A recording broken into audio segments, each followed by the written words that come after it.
ఆంధ్ర స్టైల్లో గుమ్మడికాయ పులుసు ఎలా తయారు చేసుకోవాలో ఈరోజు మీకు చూపించబోతున్నానండి. గుమ్మడికాయ ముక్కలు పెద్ద పెద్ద ముక్కలు కట్ చేసుకోవాలన్నమాట. అంటే గుమ్మడికాయ ముక్కలు పెద్ద ముక్కలు కట్ చేసుకుంటేనే పులుసుకి బాగుంటుందన్నమాట. బాగా ఉడకాలి కదా, అవి ఉడికించుకునేటప్పుడు కరిగిపోతాయి. అందుకని పెద్ద ముక్కలు కట్ చేసుకుంటే బాగుంటుందండి. అలాగే ములక్కాడ, ఉల్లిపాయ, పచ్చిమిర్చి కట్ చేసుకుని ఒక గిన్నెలో వేసుకుని ఇవి ముక్కల్లో సగం వరకు నీళ్లు పోసుకొని హై ఫ్లేమ్లో ఉడికించుకోవాలండి. ఇలా 2-3 సార్లు కలుపుకోవాలన్నమాట.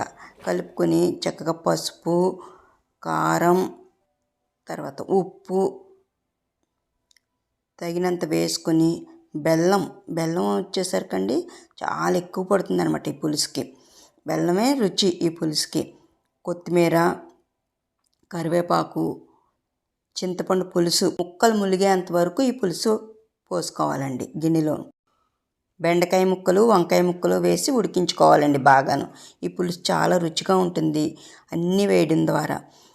ఉల్లిపాయ ముక్కలు, కరివేపాకు, ఎండుమిర్చి పోపు వేయించుకోవాలన్నమాట.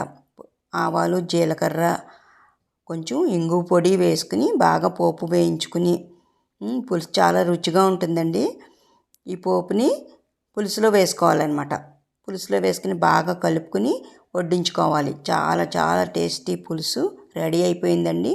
ఈ పులుసులోకి ముద్దపప్పు కాంబినేషన్ ఉండాలి. వడియాలు, ఊరిమిరపకాయలు, నెయ్యి ఉంటే అద్భుతంగా ఉంటుందండి ఈ భోజనం.